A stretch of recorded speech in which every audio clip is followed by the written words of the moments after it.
Bonjour à tous, bienvenue dans cette nouvelle vidéo. Cécile avec vous et ravie de vous retrouver depuis Genève. Aujourd'hui, un sujet qui peut chatouiller, qui peut piquer, qui peut vous faire rire, en tout cas qui ne laisse personne indifférent puisqu'il s'agit de l'ego. Alors je vous dis à tout de suite.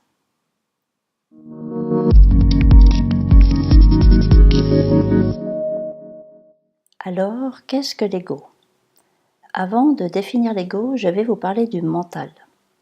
Le mental permet de mettre en forme, de donner une apparence bien claire aux choses que nous voyons. C'est pour ça que nous voyons une table de cette manière-là, qu'une rose a cette apparence, que le feu ressemble à cela. C'est également le mental qui nous permet de fonctionner de manière automatique sans devoir y penser à chaque instant. Donc lorsque nous marchons, lorsque nous bougeons, lorsque le cœur bat, lorsque nous respirons, tout cela est fait de manière automatique sans que nous ayons à nous dire « Ah, je dois respirer, je dois lever le bras, etc. » C'est également le mental qui nous permet de mémoriser les choses et de nous orienter, par exemple. L'ego, c'est la survie. C'est l'ego qui permet de délimiter notre corps physique, qui est responsable de notre intégrité physique et qui définit également notre identité. Sans l'ego, nous ne serions pas conscients que nous sommes dans ce corps, nous ne saurions pas qui nous sommes, et donc l'expérience humaine ne pourrait pas avoir lieu. C'est également l'ego qui, lorsque nous traversons la route, nous fait prêter attention et regarder s'il y a un véhicule avant de traverser la route, puisqu'il est garant de notre survie. Donc, il ne faut pas confondre l'ego et la crise d'ego. Si on prend par exemple une randonnée en montagne, un accident survient, et vous allez prendre le dessus sur les autres parce que vous voyez qu'ils sont en totale panique. Et donc là, l'ego intervient de manière adéquate puisque c'est une question de vie ou de mort. Par contre, lorsque vous voulez prendre le dessus sur vos collègues dans une réunion au travail, là, l'ego dysfonctionne. Il intervient de manière inadéquate puisqu'il ne s'agit pas du tout d'une question de vie ou de mort. Donc c'est clairement une crise d'ego. Donc l'ego, c'est notre identité, notre personnalité qu'on a construite. Et comme c'est vraiment une illusion, puisque c'est une projection mentale de qui nous pensons être ou devoir être, c'est ce jugement qu'on porte sur nous-mêmes. Et en psychologie, on appelle ça le moi. Donc, quand est-ce que naît l'ego? À la naissance, un bébé n'a pas d'ego, et c'est pour ça qu'il peut faire ou aller dans des endroits où il peut se blesser mortellement. L'ego prend naissance le jour où, en regardant votre main par exemple, ou en regardant votre reflet dans le miroir, vous comprenez enfin que c'est vous que vous êtes en train de regarder, que vous avez cette apparence, cet aspect, et que ce corps est à vous, que vous êtes dans ce corps. Donc l'ego, le moi, comme c'est une projection mentale de qui nous pensons être, l'ego se manifeste au niveau de la pensée. Donc on peut dire que c'est comme un voile qui cache notre soi profond, qui on est vraiment à l'intérieur. Donc pour voir la différence entre l'ego et le soi, je vais vous proposer de fermer les yeux et de visualiser votre main dominante. Et pendant que vous prenez ces quelques secondes pour voir votre main dominante dans votre esprit, comment vous pourriez décrire ce que vous voyez? Et maintenant, tout en gardant les yeux fermés, vous allez ressentir votre main dominante. Et en faisant cela, à nouveau, comment vous pouvez décrire ce que vous ressentez? Et là, vous verrez que la différence se passe au niveau justement de la dimension. Donc, lorsque vous avez une projection mentale, une vue de votre main, vous avez quelque chose qui se passe en 2D. Et lorsque vous êtes dans vos ressentis, vous êtes en 3D. Il y a du relief, il y a de la masse.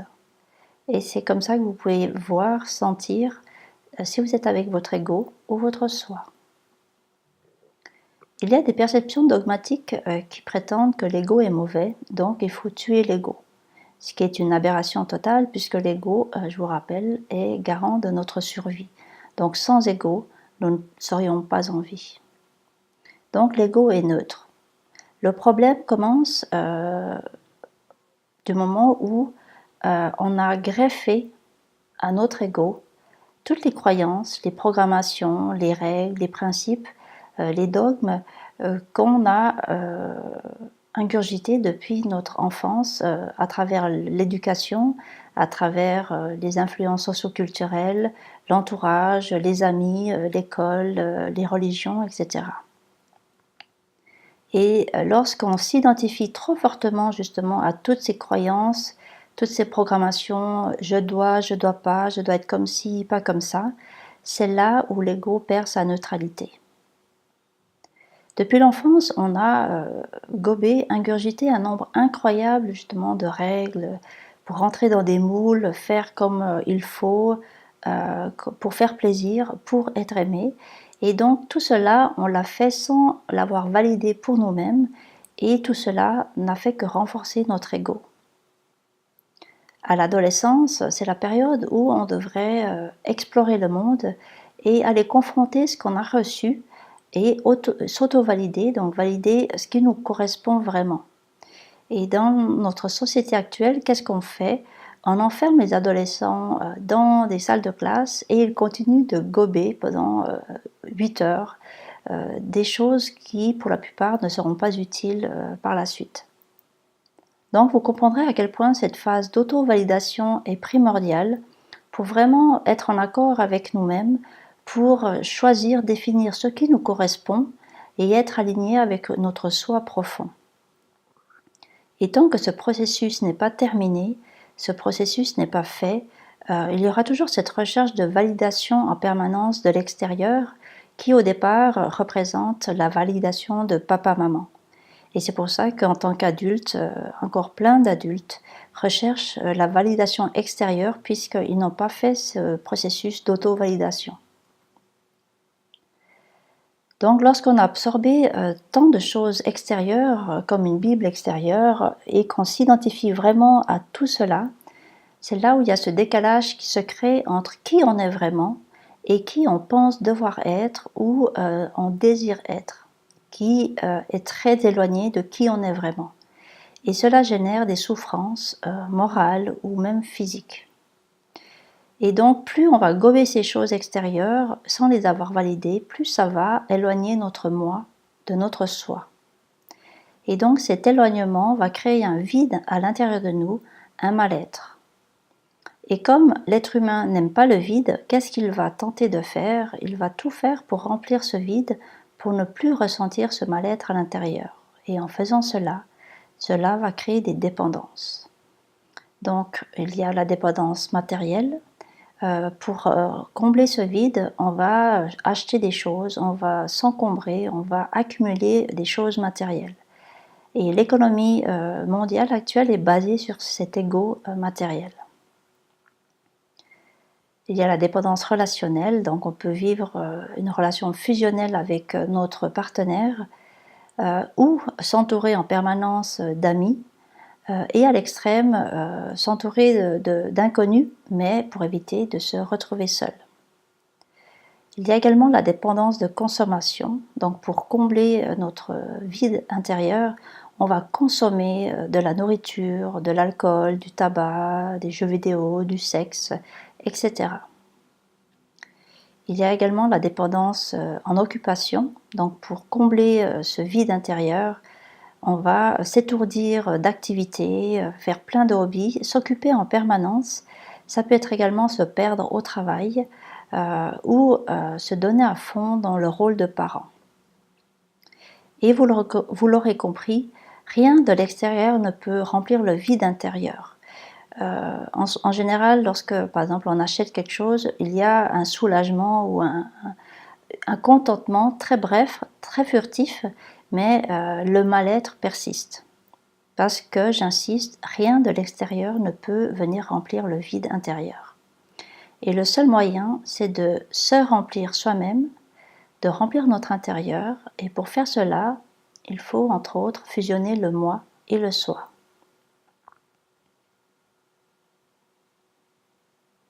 Donc comment on fait cela? Tout d'abord, on regarde comment et quand se manifeste l'ego et qu'est-ce qui fait qu'il se renforce. Lorsqu'on est dans nos griefs du passé, lorsqu'on a des projections négatives dans le futur qui génèrent des angoisses, lorsqu'on a des pensées de peur, lorsqu'on est dans le jugement, on ressent de la culpabilité, on exprime de la colère, etc. Tout cela renforce l'ego. Et lorsque vous vivez des émotions négatives vécues vraiment intensément, en fait l'ego ne fait pas la différence entre l'intensité de la peur de mourir ou une autre intensité. Pour lui, la résonance est la même, donc il va intervenir.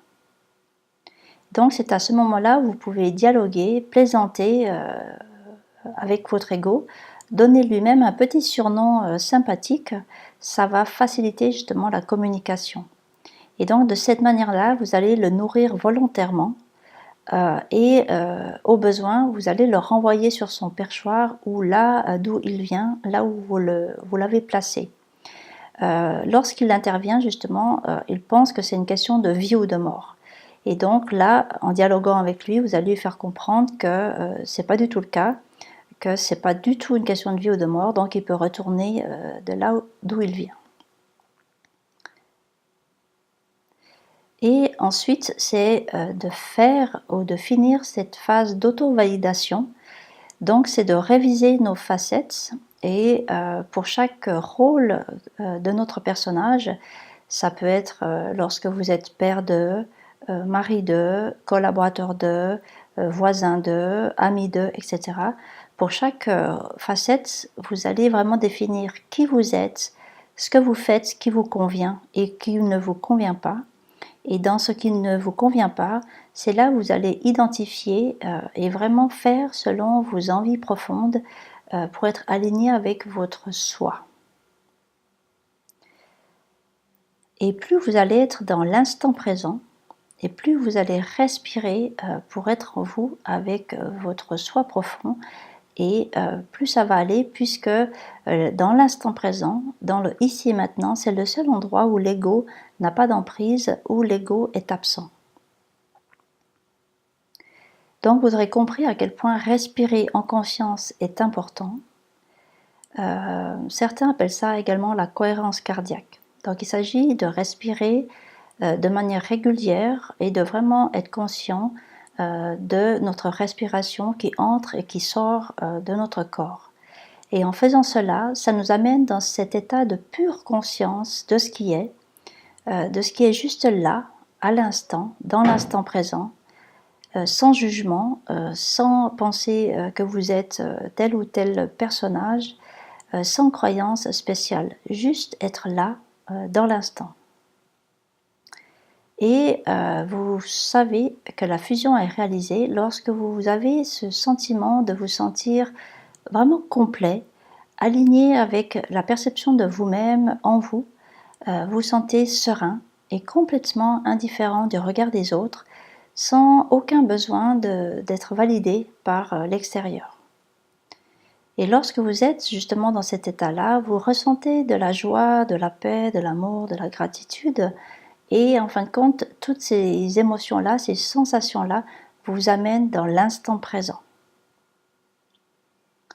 Et en ressentant cela, en étant dans cet instant présent, il y a cette spontanéité du moment, cette joie du moment qui intervient, et les choses deviennent évidentes. En fin de compte, vous n'avez même plus de choix à faire, tellement les choses deviennent évidentes. Et finalement, vous aurez compris que c'est vraiment la conscience que vous mettez dans votre vécu qui va faire la différence. Souvenez-vous, lorsque vous évoluez en conscience, ça va se faire dans la douceur, alors que si vous ressentez de la souffrance, de la douleur physique ou morale, c'est que vous êtes encore inconscient de ce que vous vivez, de ce qui se passe. Et dans tous les cas, ça vous permet justement d'en prendre conscience et ainsi aller vers plus de douceur pour vous-même. Et souvenez-vous, avec la loi d'attraction, vous vivez ce que vous vibrez, donc on attire à nous ce qu'on dégage. Et l'effet miroir nous permet justement de voir que si c'est à l'extérieur, c'est que c'est en nous qu'on l'a vibré au préalable. Mais effectivement, si c'est à l'extérieur, c'est que c'est pas encore intégré, c'est pas encore conscientisé en nous. Et c'est pour ça qu'il y a cet effet miroir pour nous en faire prendre conscience. J'aborderai cet effet miroir dans une prochaine vidéo plus à fond. C'est vraiment important que vous compreniez qu'est-ce que c'est et comment intégrer les choses que vous voyez à l'extérieur pour ne plus justement les voir à l'extérieur de vous-même. Respirez donc en conscience et fusionnez pour cesser de batailler avec votre ego. Que ce soit pour le trading ou dans d'autres domaines de votre vie, cette fusion va vous permettre de ressentir plus de patience, plus de sérénité, plus de confiance pour vivre les choses dans les meilleures conditions. Donc ça va vraiment vous faciliter la vie. Et n'hésitez pas justement à être joyeusement sérieux et à mettre beaucoup d'humour dans votre vie, puisque du moment que vous vivez la situation, épicer votre quotidien avec de l'humour va de toute façon vous aider à vivre les choses plus légèrement. Alors, la prochaine fois que vous vivrez une situation difficile, pensez toujours à respirer. Pendant que vous serez en train de respirer, d'être présent à vous-même, d'être conscient de ce souffle qui entre et qui sort, peut-être qu'il y a 15 secondes, c'était horrible, et peut-être que dans 2 minutes, quand vous allez reprendre le cours de vos occupations, ce sera horrible à nouveau. Mais là, lorsque vous êtes présent avec vous-même en respirant, en fait là, ça va. Et plus vous allez cumuler des moments ainsi de là, ça va, pendant que je respire et que je suis conscient de mon souffle qui entre et qui sort, ça va aller de mieux en mieux et toujours de mieux en mieux. Parce que souvenez-vous, en respirant de cette manière-là, vous allez augmenter votre taux d'énergie, donc votre taux vibratoire, et comme vous vivez ce que vous vibrez, vous connaissez la suite. Alors je vous souhaite plein de plaisir dans vos échanges avec votre ego. Développez une belle complicité, amusez-vous et vous verrez à quel point la fusion fait du bien. Je vous remercie pour votre attention, pour votre écoute et d'ici la prochaine fois, je vous dis à bientôt les petits loups.